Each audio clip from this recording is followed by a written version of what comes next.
When you start working seriously with Power BI, you inevitably have to write DAX. And DAX is a ghost. You write a calculation either using ChatGPT or Google, you drag that in your visualization and it shows you an error. Or it shows you a wrong result that you weren't expecting. Or worst off, it shows you a blank, nothing. Now you start staring at your DAX as to what went wrong. 5 minutes passed by, 10 minutes pass by and nothing. None of your dirty looks actually move the needle. The DAX stares right back at you. In this video, I'm going to teach you 4 fundamental concepts of the DAX language that are going to help you understand and learn DAX a whole lot better.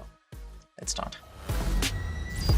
Concept number 1, and probably the most important one, which is filter context. A lot of people don't realize that none of the calculations that you write in the DAX language happen right at the time when you write it. They happen after the filters have been applied to the data. That means the order of evaluation is first the filters are applied, then the DAX calculation happens, and then the results are passed on to the visuals. If you understand this underlying 3-stage logic, you will be able to investigate and navigate through complicated DAX. Let me show you a very simple example. So on the visual, you can see that I have total sales represented by the region. Now, no matter whatever the DAX calculation of the total sales is, it will not happen until and unless the filters are applied from the visual to the data. It happens something like this. So for the first value, which is approximately $23,000, the filter, which is region equals to New Delhi, is going to be applied on the data. And the process looks something like this. So Power BI engine is going to go to the data. It's going to pick up that particular region. Region equals to New Delhi. That's the filter that it will apply in its brain. Now, on this particular filter data, the calculation will start to happen. If you right now take a look at the calculation, it simply says that go in every single row of the sales table, every single row of the filtered sales table. That means that it is going in every single row of the sales table which is filtered to the region equals to New Delhi. Take the units, multiply that with the VLOOKUP of the price. This is going to give you some result, and then you are going to sum that up. The result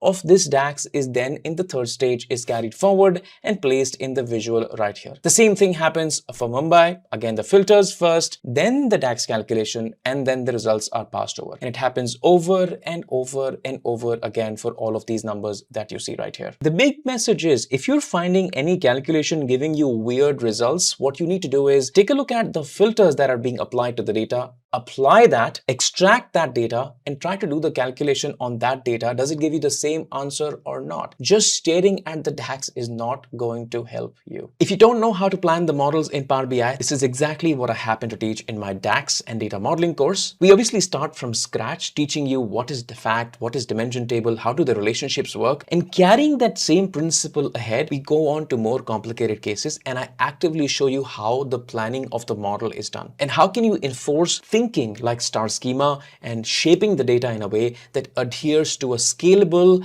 and much cleaner model. Then we go on to writing DAX and solving more harder and complicated problems. In case you're interested in learning DAX and data modeling in a structured way, I have a course. I'm going to put the link down below. I'll highly recommend that you please take a look at that.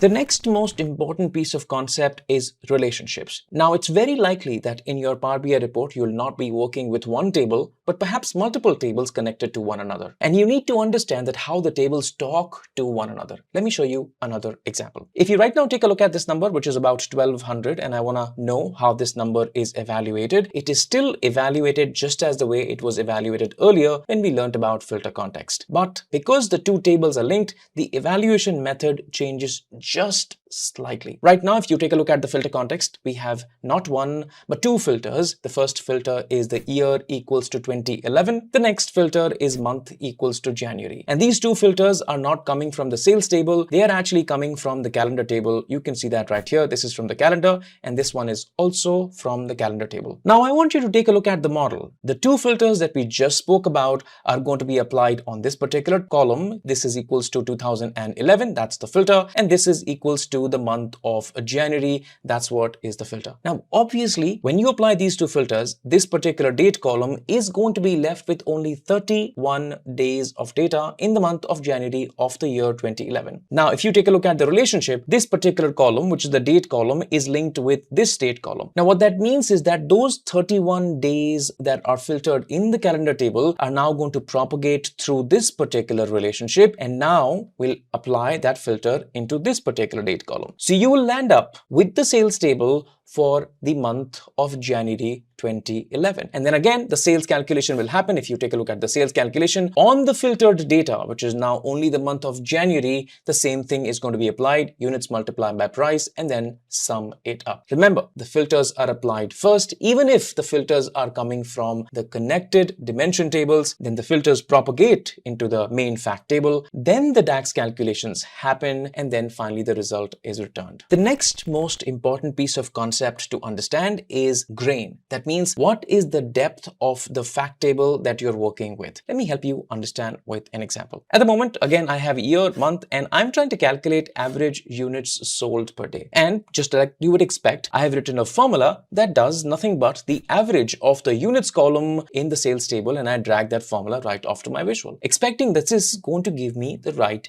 answer. But this is not the right answer. If you right now take a look at the units column of the sales table, you're going to see that the dates are duplicated quite a lot of times. If I maybe sort the dates in the ascending order, you're going to see that quite often the dates are going to be duplicated. 17th of January is coming 3 times in the date table because on the 17th of January, you did not have 1 but 3 transactions. In that scenario, I do not really want to count this as 3, but I want to count this as 1 single day. If I were to just take a look at this entire column and average it out, I am not technically getting the average units sold per day, but I'm getting the average units sold per transaction, because one row here would simply mean one single transaction. And you have to be extremely careful of the granularity at which the calculations are happening, or you're just going to see the wrong result because you did not pay attention to the granularity. By the way, if you're wondering what the right calculation of average units sold per day is going to be, that is going to be this calculation where I'm summing the units column, of course, and dividing that by the number of unique dates that I have, and therefore I use the distinct count column. Once I commit on that, the answers are definitely going to change slightly. The fourth one is a really tricky one, and that is called context transition. And once you start working with context transition, it can be really confusing to understand that how is this happening. I'm going to try to explain that to you with an example right here. Let's just say that I'm trying to make a new column in the sales table to help you understand context transition. And in this column, I'm trying to find out how many transactions are there in the entire data. So for that, I am just going to call this as my transactions. And that is essentially going to be the count of the number of rows in the table. So I'm going to say, hey, count rows of this particular sales table, close the bracket and press enter. And of course, there are 998 rows in the sales table. Now, at the moment, none of the filters have been applied on this particular calculation. That means it is not counting the rows of the sales table as per the channel or as per the product or as per the region or as per the date. This filter, which is multiple columns of filters, when it is not applied, that is called context transition, is not being applied. But the time you actually start to wrap this particular thing around the calculate function, what this technically does is it is going to pick up every single value, a blank, order type, no support, channel equals to promotion, units equal to 3, product ID equals to this, region equals to New Delhi, so on and so forth. It's going to pick up every single value of the first row and apply it as a filter to be able to find this value. Now, under all of these filter conditions, there is only going to be one single row, and you will start to see an answer every single value. Now, the explanation of context transition is really simple. All that I'm trying to do is I am trying to take every single value of the row right here and applying it as a filter on the column, then to return the value which is right here if I were to wrap that around in the calculate function. Now, context transition is quite powerful. It has got quite a few applications as well, and you can use them very creatively to design some beautiful calculations, and that is what I will explain you in the next video. You should check it out.